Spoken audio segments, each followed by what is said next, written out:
going into reheat, ultimately the primary function of reheat is to dehumidify. That is our heart and goal and function of why it exists.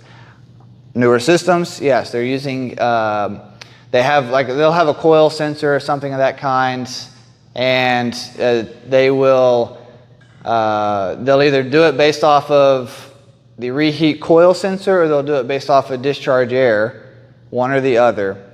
And so they're trying to achieve a neutral temperature going through there. So going through the airstream.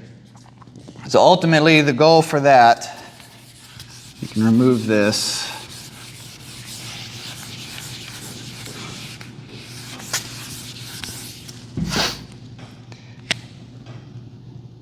So you'll have your evap coil, and then right after that coil, and a lot of times it may not even be the same size. It'll be, shoot, I've seen them half the size of the evaporator.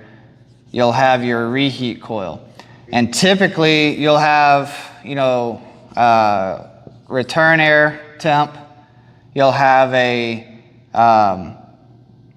evap leaving temp, and then you'll have your discharge temp. So and on the more advanced systems, you'll see different temperatures, and so it's monitoring how much what the temp is actually leaving the evaporator, and then it'll see what the temp is after processing through the reheat coil. So depending on the style and the system, and I can't quote to you out of the manual as it stands, but they will typically, they're trying to achieve a target discharge air. In this particular case, it could either be an outside air unit, or this could be a building air handler, for example.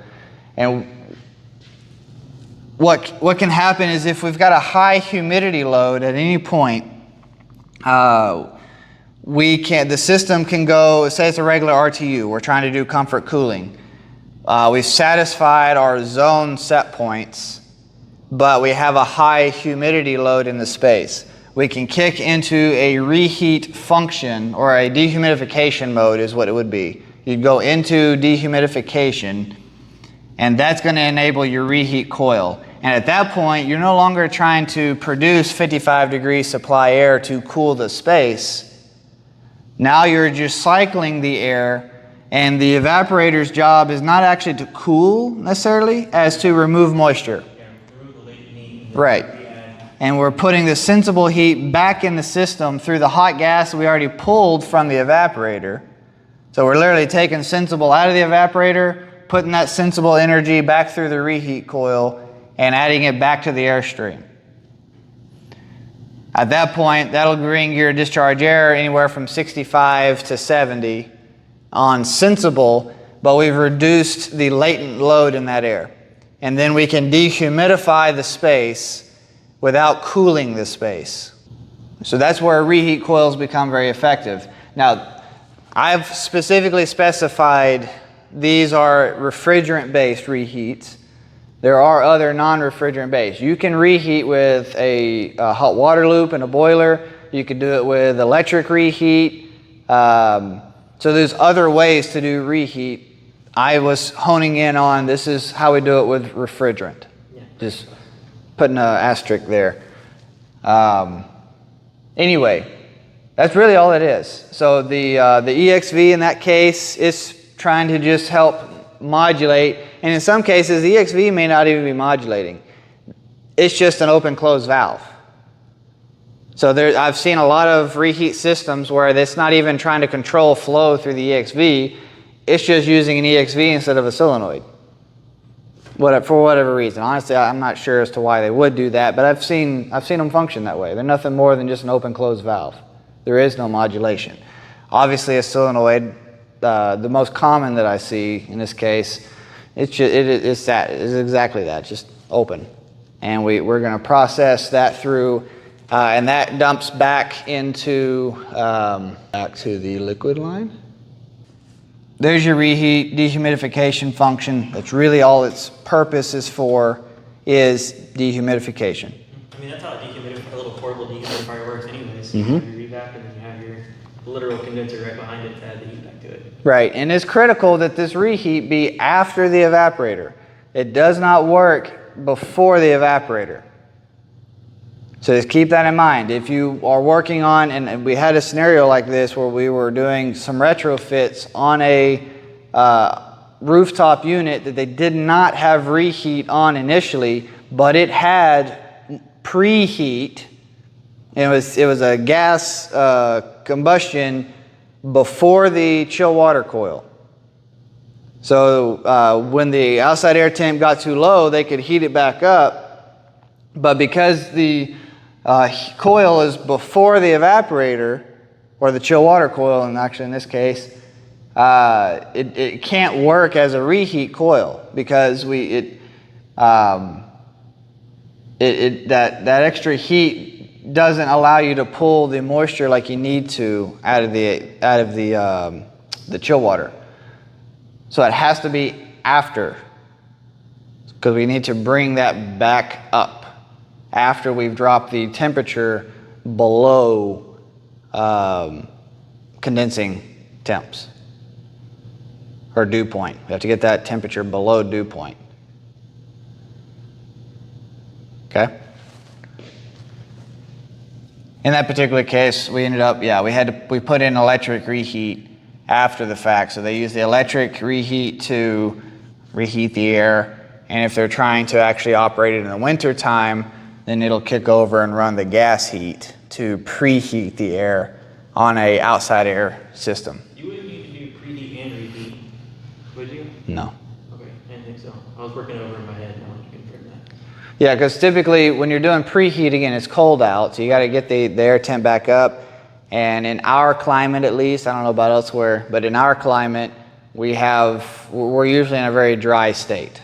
So by the time you reheat that air back up, say you bring it from 55 up to 65, yeah, you've already dropped the humidity out of it. Our problem we have in winters is we get too dry, not we're too wet.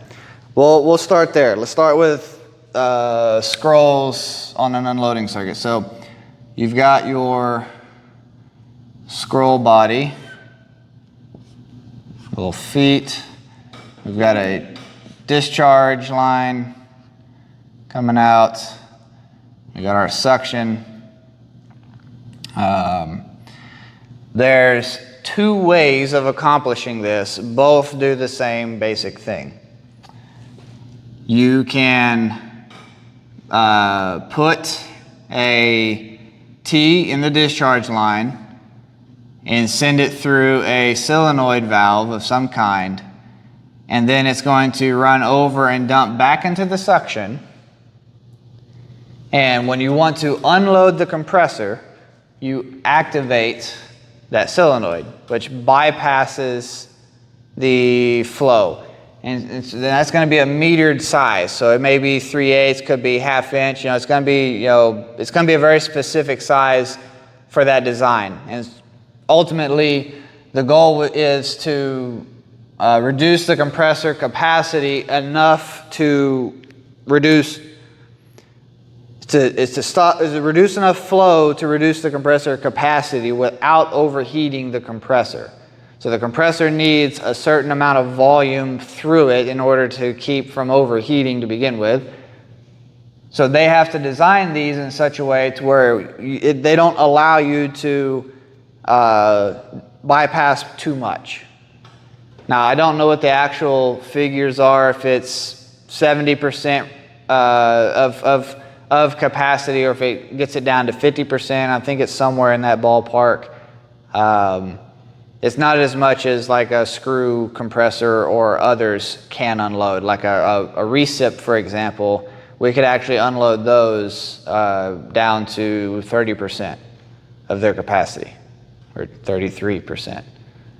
So I'll get into that. So that's one style. The other style for a scroll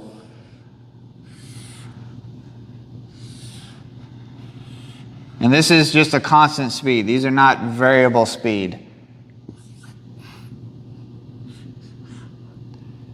It'll have this little extra dome on top of the compressor. And on that dome will have its hot gas line come off. A lot of times there will be a 90 valve, a solenoid valve. And then it just comes off and then back into suction. You're doing the exact same thing. This one just has it built into the compressor. The other one is, yeah, it's just doing it just off the discharge line. The same exact function. Aeons, for example, and they sound horrible. When they start to load and unload, the compressor's not turning off, but it sounds horrid. Absolutely horrid. But that's what it's doing. It's just, it's doing that bypass. There actually is, I almost got ahead of myself. There is a third way. So on a scroll, doesn't matter 2-phase, 3-phase, let's do our bell coming down. They're all the same size because I'm such a good artist. Instead, you won't see anything. Okay? You've got your peckerhead plug coming out, pulling power. And then on the back side, you'll have another plug that, you know, if it's the black plastic plug, it'll look similar to this one, except it'll have, a lot of times it'll be like two little blue wires. The blue is the most common that I see. Honestly, it doesn't matter what the color is. It'll have a separate plug kind of on the back of the compressor with two wires coming out of it. That is an internal unloader where it's activating an internal valve.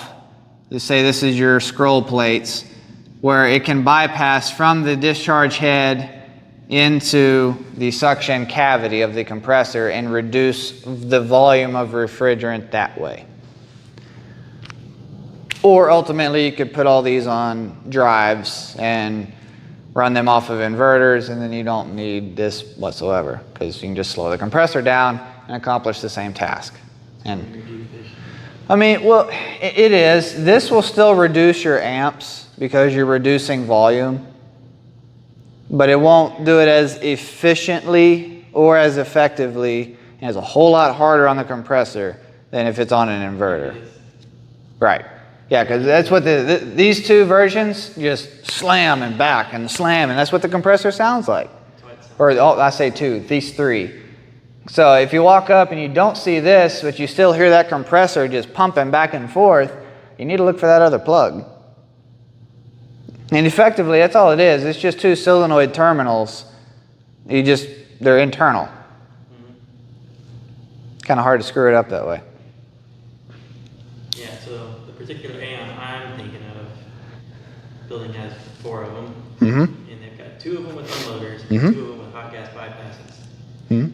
Pressures on that were absolutely horrendous the first time I went up there. Yeah. I had no idea what I was looking at, and I'm like, man, all these look awful. I need somebody that's here to look at this. But well, and ultimately, so on an Aeon system specifically, even with the Daikin Rebels, you'll have your lead compressors. So an Aeon, typically compressor 1, compressor 2, those are your leads. They'll have the unloading capacity. Some of them may even be drive. They could be on VFDs. And they'll have, typically the hot gas will branch off of them. And the other compressors, whether it be the other 2 or the other 4, depending on the size, they're just extra stages. That's all they are. That's all their function is. And a Daikin typically, just again, depending on the size, you'll have one set compressor. It may be the only inverter driven, and it'll have all the bells and whistles on it. And the other one may be just a regular, dry contact kick-in compressor. So yeah, that's what they do. Absolutely. And it's all depending on what mode is it in. Is it trying to strictly dehumidify? Like, just what is it trying to accomplish at this state? Is the outside air maybe a proper temperature? Because that's possible. If you've got a 70-degree outside air, but your relative humidity outside, because it's raining, is 70–80%. Well, it doesn't need to cool the air down, but it's got to dehumidify it. So that's what it's going to do. It's going to go into a dehumidification mode because the humidistat built into the unit sees that it has an elevated wet bulb, and it's going to dehumidify that and not let that humidity enter the space. Or it could be monitoring the discharge air conditions, and so instead of necessarily paying attention to what the outside says, it sees the inside wet bulbs start to elevate above what they should be, and it's going to do it there instead. Mm-hmm. Cool. Reciprocating compressors. Yeah, so there's your scrolls. Recips.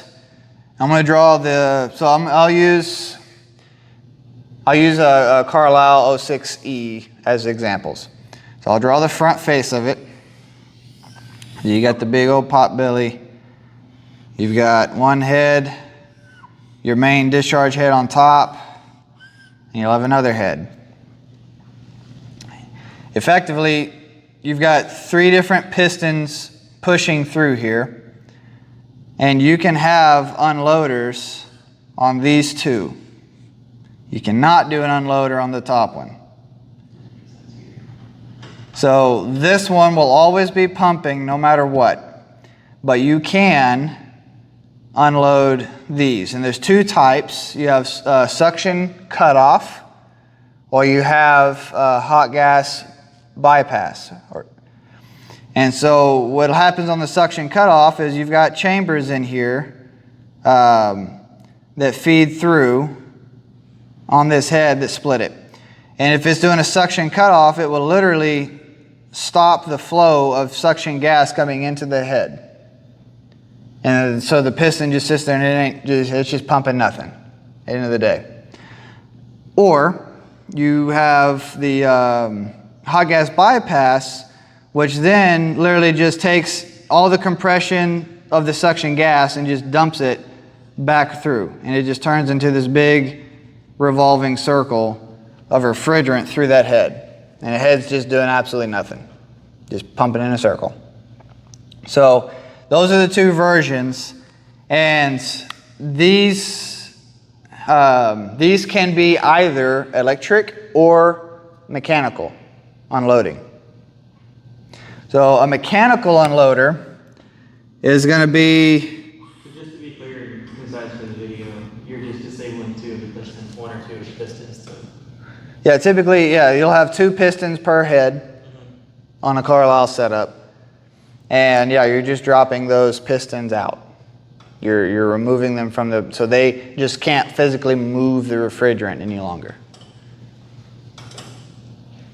On a mechanical unloader, you'll have a brass plate, and then inside this plate there are little chambers that open up and will bypass refrigerant to activate the internal mechanisms. And then you'll have this really big brass looking nut on top. Actually, I should clean that up a little. It'll look more like this, and there'll be kind of an internal, almost like a silver looking piece, if you will, most of the time. You have brass base, you'll have a brass nut, and then you'll have an internal part and this brass nut is literally threading up and down, and there's a set of springs in here that are pressure activated. And what it's looking for is a set suction pressure. Ultimately, it's differential, inevitably, but it's monitoring the suction side of your system to where if it sees that the refrigerant saturation temp, or the pressure, is able to drop, say, below 35 degrees of saturation, it will cycle that head and unload that valve, which reduces the pull on the suction side, and you'll increase suction pressure at that point, and your saturation will rise back up, say, 40 degrees. And if you have a dual unloading, you have to stagger those. They can't be set to the same. So you might set this one to unload at 35, and you might set this one to unload at 38. And typically, they might load back in when the pressure, say, if the load increases, and because you're not doing as much cooling, the load will increase, your saturation will follow the load. You get back up to 45 to 48 degrees of saturation, it will sense that and then kick that mechanical valve back over and allow that head to start pulling again. Pick up where it left off. Exactly. Yeah, and then it's not going to kick back out. So let's say, in that particular case, you set this one to kick out at 35, and it kicks in at 45. So this would be in, out, and this one could be set to kick in at 48 and out at 38 degrees. This is all in Fahrenheit. I get that question a lot online. It's all in Fahrenheit. I'm in America. I'm sorry. Global, you know. Anyway, that's how I would set a system like this up. And you can adjust the difference between here by a little Allen. So a lot of times there'll be a little Allen screw somewhere on the side of that brass body that you can thread in and out, and it's an adjustment. Is it adjustable in and out? Each have adjustable screws, or is it going to still be, say, a No. degree difference and you just That one Allen is adjusting the pressure difference that it's going to actuate by. Okay. And that's going to change whether it allows 5 degrees of fluctuation or 15 degrees of fluctuation. Okay. So you have to calibrate that in. This nut activates when the kick out happens. Okay, so the nut is when it's, okay, the nut's when it stops, and then the screw on the side is when it comes back in. But you're adjusting it based on its Differential. Exactly. Okay. Yep. So yes, you could think of it that way. It works. I didn't explain it well, but Yeah. yeah, You're close enough. Close enough where it'll work legitimately. So these aren't the only systems to ever exist. These aren't the only compressors, but in terms of modern day, this is what you're going to see if you run into it at all. So Train had their own recips at one time. Everybody's had their own recips, but none of them are alive anymore, at least not around here. Just putting that out there. These are mechanical. You could also have electronic, and ultimately electronic is very simple. It's nothing more than a brass base with a solenoid stem and a coil. You could have the same type of either suction cutoff or bypass, either or, and it's going to function based off of the control system. So most of the time, the unit's controls, like a real common carrier design, is they will load and unload those as stages. Instead of doing it based off of actual pressure, if it sees the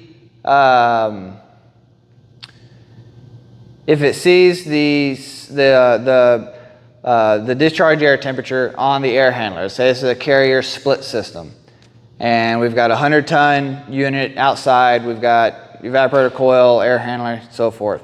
So we're trying to maintain a 55-degree supply air.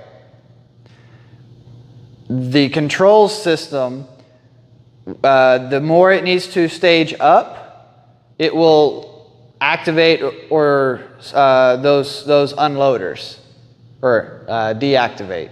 So when they're energized, they're unloaded. Oh, gotcha. And when they de-energize, they load. Right.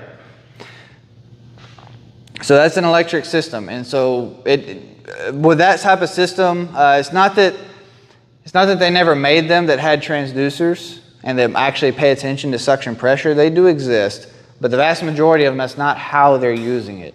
They're using it as a compressor stage. So instead of having 3 scrolls with 3 stages of cooling, you've got 1 recip with 2 unloaders. And stage 1, 2, and 3 are just... And right, exactly. So it's 1 compressor instead of 3, and it's a recip instead of multiple scrolls.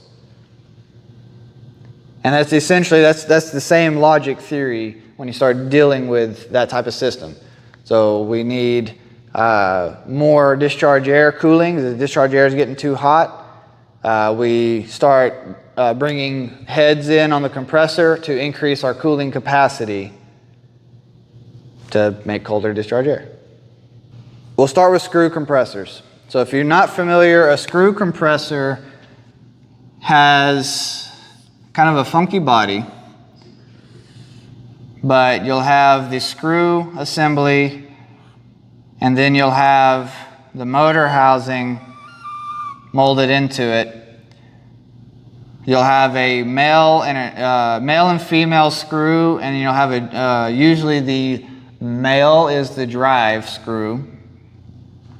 So you'll have your motor and stator. The shaft will then come through. You'll have a bearing, typically a bearing. There's a lot of times there's not necessarily a bearing back here. You'll have 2 bearings here, and then you'll have your screw itself.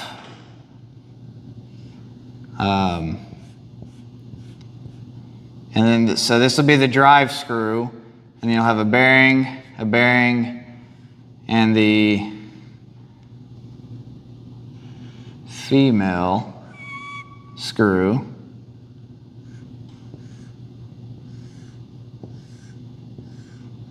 You get the idea. So don't pay attention to my artistic skills, pay attention to the actual function. These 2 screws run together, and so they'll be like this, and they'll be interwoven to where they overlap. And so as the screw rotates, you'll have a little bit of oil that stands in the bottom of the screws that they dip into, and that oil creates the actual physical seal. The screws themselves, they do make physical contact, but it's very critical that screws are oiled properly. Very critical, because they will crash and burn in a heartbeat without it. Am I wrong for thinking that the threads for the other one should be this way? Yeah, you're not wrong. Like I said, forget the drawing. Go look up a picture of a screw compressor. I'm not an artist. I turn wrenches. But you get the point. Oil in the bottom of the screw basin is critical, because that creates your refrigerant seal. It also keeps these screws, the screw bolts, from tearing each other up. They're not supposed to have legitimate friction. And it really is. The male side will have big bulbous threads sticking out of it. The female will have recessed threads, and they quite literally, birds and the bees, the male fits down into the female, and as the male spins, the female goes with him. It's not complicated mechanical process, but the tolerances are very tight. Very tight. So how do we control this? This is what it's doing. This is how it functions. So this down here typically will be the suction. The suction can be 2 orientations. It can either come from below the compressor, which would be like right here, or it can come through the motor. The most common we see comes through the motor. Carrier with their was it 06N. There's a Carlisle screw. Those would feed under the compressor. So they exist anyway. Your discharge is going to be out here. Coming in, flowing through, cooling the stator down, discharging out. If you had a underfed suction, then the motor would have its own independent cooling circuit. Just keep that in mind. So it's going to have a refrigerant circuit from the liquid line dumping liquid refrigerant into the motor housing to keep the motor cool, since it's not suction cooled. Not really critical here. You've got two ways of controlling capacity through this compressor. You can either do it through speed, which is where everything is going. Everything's using speed now, so we just slow the compressor down or speed it up. So York, for example, runs 200 hertz on their screws, and they do speed control. Before that, they had a slide valve, which Trane has done the same thing. They've converted their compressors, just like York, into variable speed. But their older series, like the CHHNs, were slide controlled.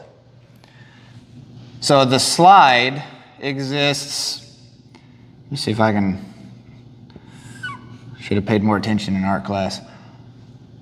The slide lives over here on, nope, a lot of times the slide will live right here. It will live either on top or on bottom between the bolts. And this slide can move in or out in order to, well, actually technically it'd go this way. It'd slide up. That's why you'd have, so typically a screw, you'll have the screw housing, and then there'll be a big discharge section on the end of the screw. That's not actually the housing. This is where, like, you may have an oil filter, or it's part of your discharge cavity, it's part of the bearing service cavity. It's also where the slide slides into. So when you go to unload this, we use the compressor's pressure or oil to activate a set of valves to push this slide forward or back into it. So the further this slide moves up in this particular instance, the less that those bolts are able to compress, because basically it's disabling the back end of those bolts from compressing, because it's opening the cavity. Because right here, this is all real tight. So this would be where the slide bolt sits. And so you've got really tight housings hugging all of this, keeping the compression seal. So allowing suction pressure as you go through the screw bolts, comes out, increases pressure, and you've got discharge coming out. So in that particular case, we slide this up, then the back section of these can no longer compress.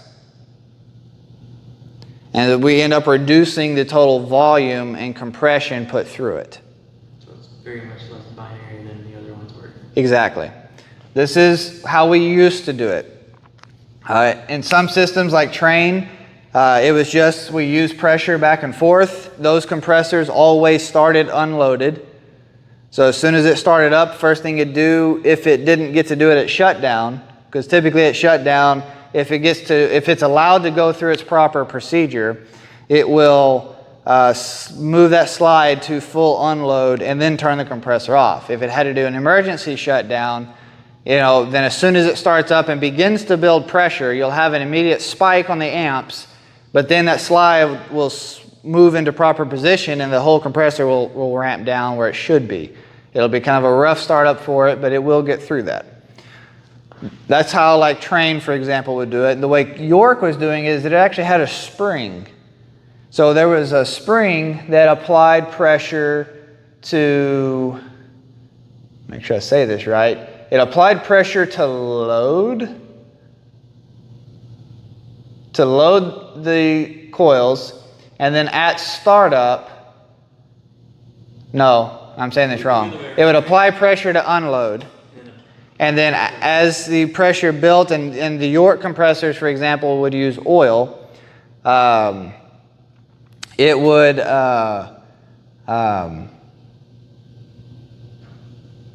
use the oil pressure to push the physical slide into a load position. And then as the the control valve, the oil control valve, would back off on pressure, it would divert less oil to moving the slide and would allow some of that oil pressure to bleed back off of the slide assembly, and the spring would slide that slide back off of the bolts so that they could unload. So as soon as it starts up, it should automatically go into a fully unload state. If I'm remembering that correctly.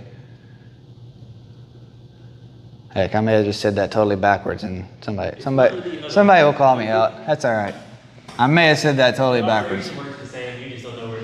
Yeah, it's the principle, right? The main goal here is to get the principle across, even if I'm not remembering the sequence quite perfect. Anyway, handbells operate a little different.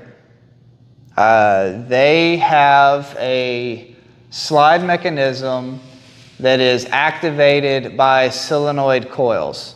So you'll have a 25% coil, a 50, a 75, and 100%. And those are staging coils. And so depending on which coil you activate, it will divert the flow internally on the compressor to push the slide into that load position.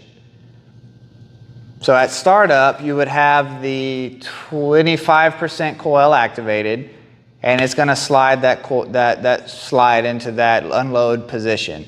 And as that compressor needs to load, it will step up through the coils and slide that compressor up in its stage.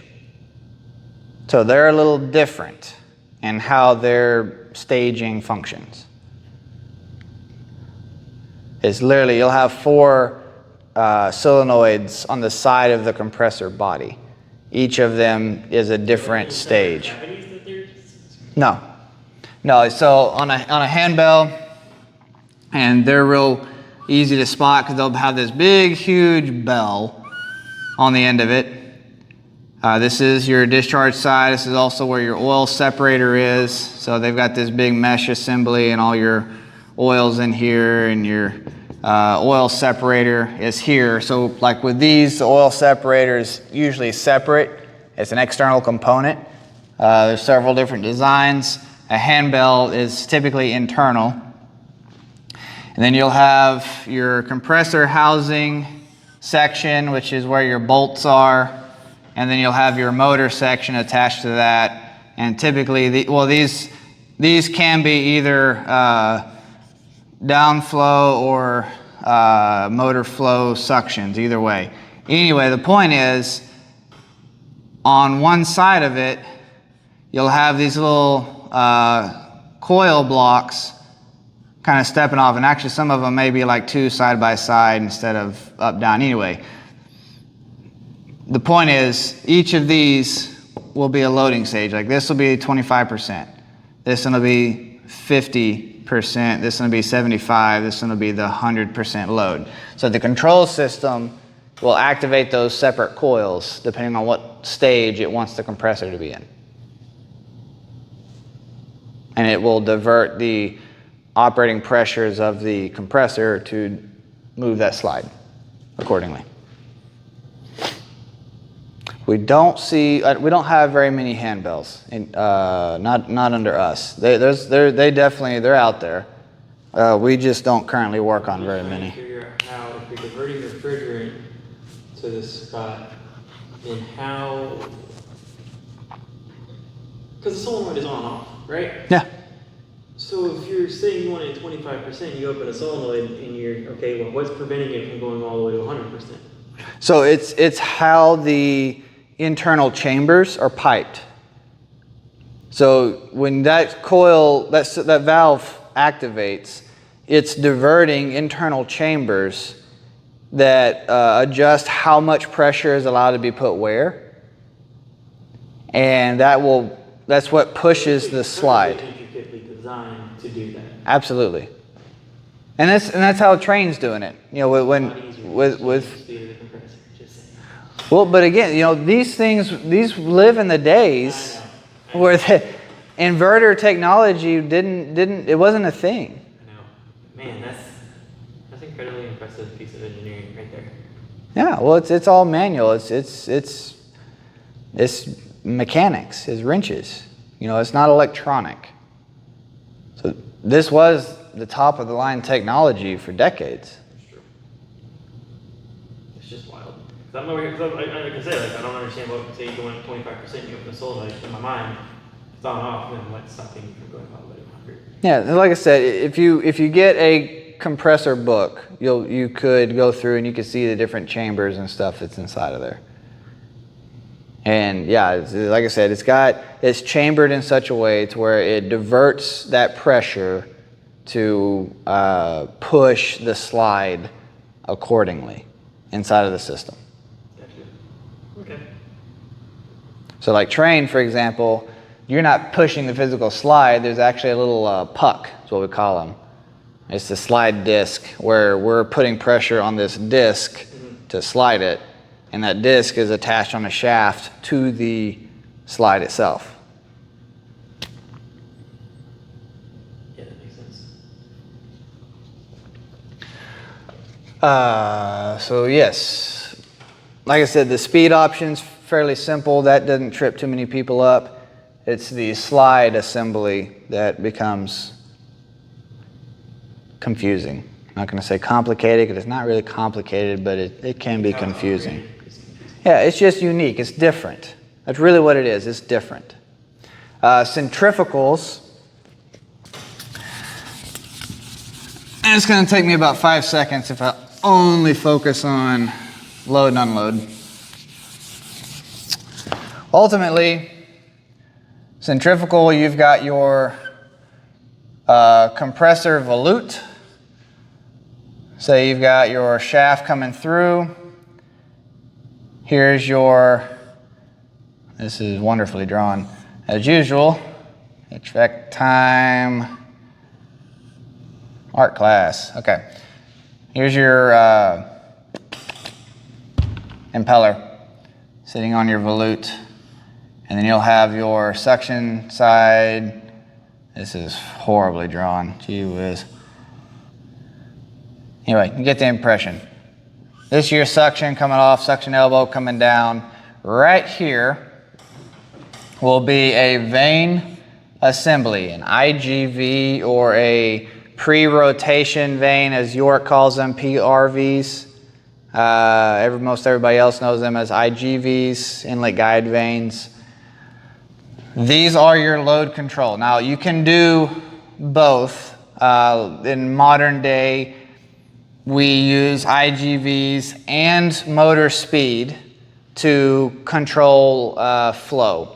So Danfoss, Train, York, Daikin, everybody has a flavor of this where they're speeding up or slowing down the motor to modulate how much flow comes into the impeller. What's really critical about centrifugals and centrifugal theory is the struggle with trying to stay out of a stall or a surge state, which is a whole thing in and of itself. I'm not even going to take the time now. But the point is, when we need more load or we need more volume, we open the guide vanes to allow more flow. Now, on a older, more traditional centrifugal that's not got a variable motor, then this is the only form of control you have. So you want more load on the compressor and the chiller, vanes are going to open up. You need less, they're going to close down. If you are struggling with surging, if the chiller has the ability to even sense it, it's going to back off on the volume coming into the impeller to help try to get the surge under control, to reduce head pressure and reduce the lift. That's really what we're having to pay attention to, is what is the lift coming through that impeller. Again, whole another centrifugal class just on the edge of the table. Try not to go there. Anyway, what trips a lot of people up when they're not used to it, so we'll use York YK as an example. We are modulating motor speed and the IGV, or PRV because it's York, And what'll happen is we'll ramp the motor down to say 30 hertz or 35 hertz. And then you'll go look at the inlet guide vane and it will be open to 100% maybe. And that's because we need that extra volume because we slowed the motor down. Because ultimately the motor is running slower, so this isn't pulling as hard, which means we can open the guide vanes to allow that flow in. Ultimately, that is the load control. We're using, without a doubt, guide vanes. The only chiller compressor that challenges this theory is a YMC squared by York. They're one of the only ones that I know of, at least. There may be others. Their guide vanes are, their PRVs are true PRVs. They're not actually for load control. Yes. For rotating? Yeah, their goal is to create a pre-rotation. So Danfoss, for example, when they actuate their IGV, they will over-rotate to 110% in order to create pre-rotation. Is their main focus. But then as it backs off, obviously it corrects that. It is important what direction those guide vanes point. So if you're ever doing an overhaul or something, you can put them in backwards, or you can actuate them backwards, and it's not going to work very well because we need that extra swirl to take some of the load off of that impeller and take some of the load off of the bearings of the shaft. Otherwise, the turbulence creates havoc. Anyway, again, trying not to go into a centrifugal class here. That's what you're doing.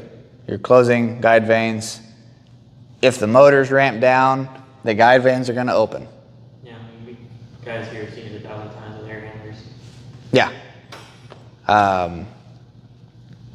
Yeah, I mean, literally, an air handler blower with guide vanes is the exact same centrifugal theory and principles and everything that this guy's working on. It's just this one costs $80,000, where that one might only cost $20,000. Yeah. So, there's your centrifugal loading and unloading 101 in like 5 seconds. It's really not that complicated what we're doing. There's a lot more to it you have to be careful of, but stop. Concept. Stop. Yeah, concept. Okay. We're good?